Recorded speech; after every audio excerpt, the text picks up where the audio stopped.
वैभव लक्ष्मी व्रत करने से माता रानी सबकी मनोकामना पूर्ण करती हैं। जैसे एक दिन अचानक दोपहर के समय द्वार पर हुई दस्तक की आवाज़ सुनकर दामिनी की तंद्रा भंग हुई। अतिथि सत्कार के भय मात्र से उसकी अंतरात्मा काँप उठी, क्योंकि घर में अन्न का एक दाना भी नहीं था जो अतिथि की सेवा में अर्पित किया जा सकता। फिर भी संस्कारों की ऐसी प्रबलता थी कि उसका मन अतिथि सत्कार को उद्यत हो उठा।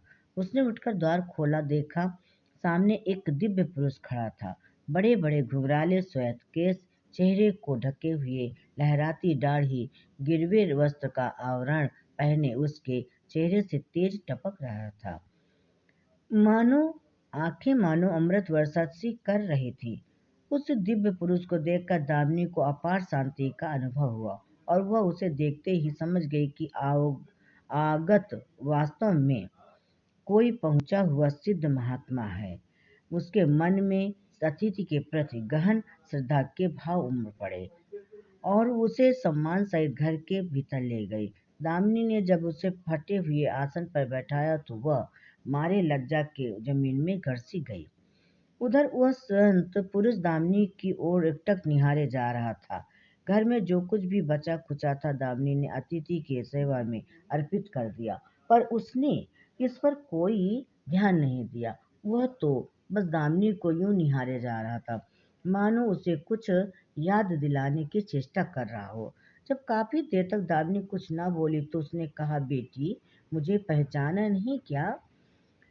उसका यह प्रश्न सुनकर दामिनी जैसे सोते से जागी और अत्यंत सकचाते हुए मृदुल स्वर में बोली, महाराज, मेरी दृढ़ता को क्षमा करें। जो आप जैसे दिव्य पुरुष को मैं पहचान कर भी नहीं पहचान पा रही हूँ। पारिवारिक कष्टों से तो मैं जैसे तैसे, मेरी सोचने समझने की शक्ति ही छीन ली गई है।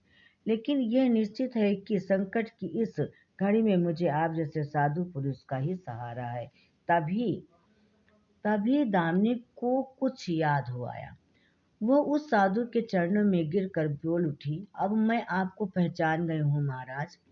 स्नेह रूपी अमृत की वर्षा करने वाले अपने शुभचिंतक को कोई कैसे भूल सकता है भला? वास्तव में वह साधु मंदिर की राह के मध्य में बनी अपनी कुटिया के बाहर बट वृक्ष के नीचे बैठ साधना किया करता था और मंदिर आने जाने वाले सभी श्रद्धालु उसे प्रणाम करके स्वयं को कृतार्थ अनुभव करते थे। दामिनी भी उन्हीं में से एक थी। जब पिछले काफी दिनों से उसने उसे मंदिर की ओर जाते जाते नहीं देखा तो उसकी कुशल क्षेम जानने के लिए पूछताछ करते उसके घर की ओर आ निकला था। दामिनी अभी अपनी सोचों में डूबी हुई थी कि साधु महाराज ने मौन भंग किया। क्या कारण है पुत्री? तू आजकल मंदिर आती जाती दिखाई नहीं पड़ती। तुझे भी जो भी कष्ट है मुझे बता, शायद मैं तेरी कुछ सहायता कर सकूं। व्यक्ति दुखों के बोझ तले दबा हो तो ऐसे में सहानुभूति के दो बोल ही काफी होते हैं। दामिनी भी खुद पर संयम नहीं रख पाई और बिलख बिलख कर रोने लगी।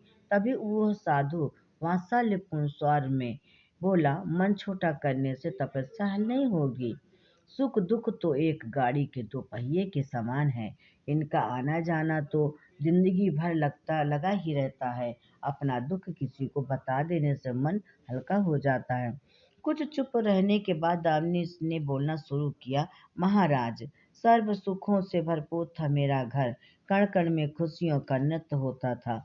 पति भी नेक और ईमानदार थे। सादा जीवन उच्च विचार की आधारशिला पर टिकी थी हमारी गृहस्थी।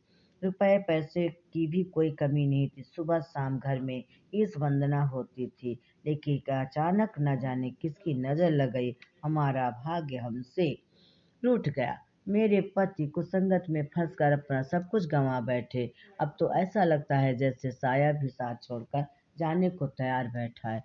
भिखारियों से भी बदतर स्थिति हो गई है हमारी। दामिनी की करुण व्यथा सुनकर साधु का हृदय हाहाकार कर उठा। वह द्रवित स्वर में बोला, बेटी, कर्म का लिखा जो भोगना ही पड़ता है। हमारे कष्टों को भी कर्मों से नाता है। लेकिन तुम चिंता न करो, सब कुछ पहले जैसे हो जाएगा। दुख के बाद ही सुख आता है। सुख सहे बिना दुख की दुख सहे बिना सुख की सच्ची अनुभूति हो ही नहीं सकती। तुम माँ लक्ष्मी के प्रति श्रद्धा जारी रखो। सबका उद्धार करने वाले प्रेम का छलकता सागर है।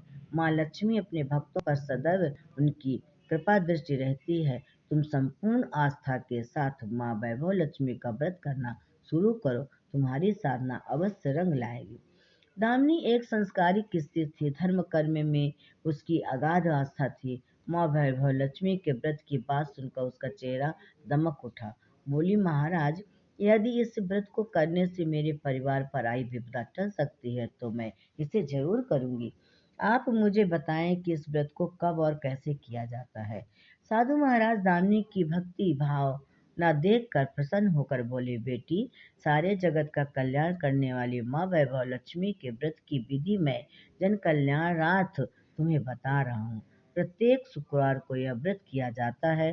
सर्वप्रथम जितने शुक्रवार को यह व्रत करना हो, उसका संकल्प लेकर माँ वैभव लक्ष्मी को मन ही मन प्रणाम करें। स्नान आदि से निवृत्त होकर स्वच्छ धवल वस्त्र पहनकर पूरब दिशा की ओर मुंह करके आसन पर बैठें। सामने एक चौकी पर चावल की एक डेरी लगाकर उस पर पानी से भरा कलश स्थापित करें जो तांबे का होना चाहिए। कलश को कटोरी से ढक दें और उस कटोरी में कोई भी स्वर्णाभूषण रखें। सोना न हो तो चांदी का आभूषण भी रख सकते हैं। वह भी पास न हो तो रुपए का सिक्का भी काम दे सकता है। शुद्ध घी का दीपक तथा अगरबत्ती जलाए और मन ही मन पूर्ण श्रद्धा के साथ माँ वैभव लक्ष्मी का जाप करते रहे। श्री यंत्र माँ लक्ष्मी का प्रिय यंत्र है। उसे सत सत नमन करें। श्री यंत्र उपलब्ध न हो तो पुस्तक में दिए उसके स्वरूप से काम चल सकता है। साथ ही माँ वैभव लक्ष्मी के सभी स्वरूपों को नमस्कार करें। इनके सभी छवियां पुस्तक में दी गई हैं। कटोरी में रखे गहने या रुपए पर हल्दी, कुमकुम तथा अक्षत अर्पित करें। कोई भी मिष्ठान प्रसाद रूप में रखें। संभव न हो पाए तो गुड़ या शक्कर से भी काम चल सकता है। फिर श्रद्धापूर्वक माँ की आरती करके 14 बार प्रेम सहित बोले, जय माँ वैभव लक्ष्मी, जय माँ वैभव लक्ष्मी, जय माँ वैभव लक्ष्मी। माँ वैभव लक्ष्मी मेरी मनोकामना पूर्ण करें। ऐसा संकल्प लेकर सच्चे मन से माँ से विनती करें। प्रसाद बांटें और स्वयं भी ग्रहण करें। दिन में एक बार सात्विक भोजन करें। यदि संभव हो तो उपवास रखें। पूजा में रखा गया गहना या रुपया लाल कपड़े में लपेट कर सुरक्षित रख लें। यह आगे आने वाले शुक्रवार को पूजा में काम आएगा। कलश से भरा जल तुलसी के पौधों को समर्पित कर दें और तथा अक्षत पक्षियों को आहार स्वरूप डालें। ऐसी शास्त्रोक्त विधि से व्रत करने वालों को शीघ्र फल मिलता है। साधु महाराज के मुखारबिंद से यह वृत्तांत सुनकर दामिनी पुलकित हो गई। उसके चरण स्पर्श कर उत्साही स्वर में बोली, अब लगे हाथ उद्यापन की विधि भी बता दे महाराज। इसके बिना तो व्रत अधूरा ही रह जाएगा। अवश्य बेटी, कहकर साधु महाराज उद्यापन की विधि बताने लगे। चाहे कितने भी शुक्रवार प्रायः 11 या 12 व्रत करने का संकल्प लिया हो, लेकिन मन में माँ वैभव लक्ष्मी के प्रति श्रद्धा तथा आस्था बराबर बनी रहनी चाहिए। जिस दिन अंतिम शुक्रवार का व्रत हो उस दिन शास्त्रोक्त विधि से उद्यापन किया जाता है। अन्य शुक्रवारों की भांति ही उस दिन भी पूजन करें। हाँ, प्रसाद के रूप में खीर अवश्य बनाएं। पूजा के बाद नारियल फोड़कर 7 कुंवारी कन्याओं के चरण धोकर कुमकुम तत्व का तिलक लगाकर पूजन करें। यह सामर्थ्य अनुसार दक्षिणा दें और माँ वैभव लक्ष्मी व्रत की पुस्तकें उपहार स्वरूप भेंट में दें। फिर प्रसाद के रूप में खीर वितरित करें और माँ वैभव लक्ष्मी के सभी स्वरूपी को मन ही मन नमन करते हुए कहें, हे माँ, यदि मैंने शुद्ध तथा निर्मल हृदय से आपकी स्तुति की करते हुए वैभव लक्ष्मी व्रत की विधि विधानानुसार पूर्ण किए हों तो मेरी मनोकामना यहाँ पर अपनी मनोकामना का स्मरण करें, अवश्य पूरी करें। संतानहीनों को संतान देने वाली, दुखियों का दुख हरने वाली, अखंड सौभाग्य का वरदान देने वाली, कुंवारी कन्याओं को मनचाहा वर दिलाने वाली माँ वैभव लक्ष्मी, आपकी महिमा अपार है। अपने हर भक्त की विपत्तियां हर कर उन्हें सुख समृद्धि प्रदान करना। साधु महाराज से वैभव लक्ष्मी व्रत का शास्त्रोक्त ज्ञान प्राप्त करके दामिनी भाव विभोर हुई। उसने अपने भीतर एक अनोखे तथा असीमित आत्मबल का संचार होता हुआ महसूस हुआ। उसने भी माँ वैभव लक्ष्मी के 21 व्रत आते शुक्रवार के शुरू करने का संकल्प लेकर साधु महाराज को आदर सहित विदा किया और मन ही मन माँ वैभव लक्ष्मी का स्तुतिगान करने लगे। 2 दिन बाद ही शुक्रवार आ गया। उससे पहले रात दुखों की मारी दामिनी ठीक से भी सो भी न सकी थी।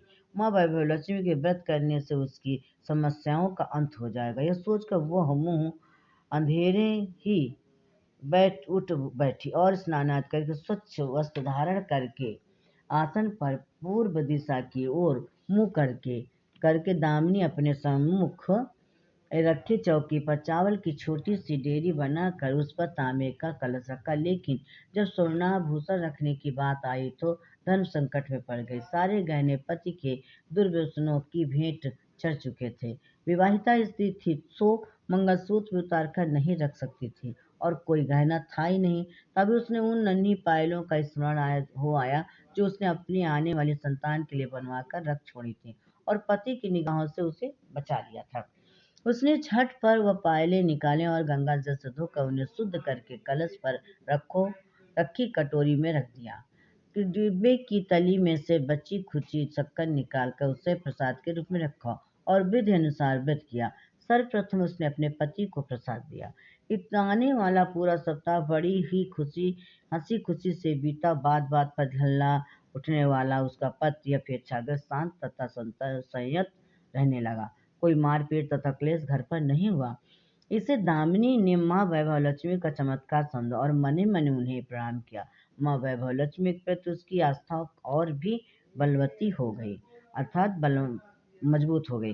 इसी प्रकार शास्त्रोक्त विधि से दामिनी ने 20 शुक्रवार के व्रत पूरे कर लिए। इस बीच कई परिवर्तन हुए थे। उसका पति कुसंगत छोड़कर सीधी राह पर आ गया था और उसका कामकाज भी चलने लगा था। घर पर यदि किसी भी चीज की बहुआयत नहीं होती तो कभी भी नहीं रह गई थी। यह सब माँ वैभव लक्ष्मी के चमत्कार और दामिनी की आस्था तथा विश्वास का परिणाम था। 21वें शुक्रवार को व्रत का उद्यापन करना था। साधु महाराज के वचन अब भी मानो दामिनी के कानों में गूंज रहे थे। उनकी बताई विधि के अनुसार ही दामिनी ने शास्त्रोक्त विधि से उद्यापन किया। 7 कुंवारी कन्याओं को भोजन कराकर दक्षिणा दी। आसपास की सौभाग्यवती स्त्रियों को में प्रसाद तथा माँ का वैभव लक्ष्मी व्रत कथा की पुस्तकें वितरित की। माँ वैभव लक्ष्मी के हर स्वरूप पुस्तक में दी गई हैं छवियां को प्रणाम किया और कहा, माँ की महिमा निराली है। माँ, आपने मेरे सारे दुख दूर किए, मेरे लिए मनोकामनाएं पूर्ण कर दें, मेरा उजड़ा घर फिर से बसा दिया। मेरा अब यह नया जीवन आपकी ही देन है। माँ, मैं आजीवन आपकी पूजा अर्चना करूंगी और दूसरों को भी आपकी महिमा से अवगत कराकर वैभव लक्ष्मी के व्रत रखने के लिए प्रेरित करूंगी। बोलो जय माँ लक्ष्मी माता की जय। बोलो जय माँ आपकी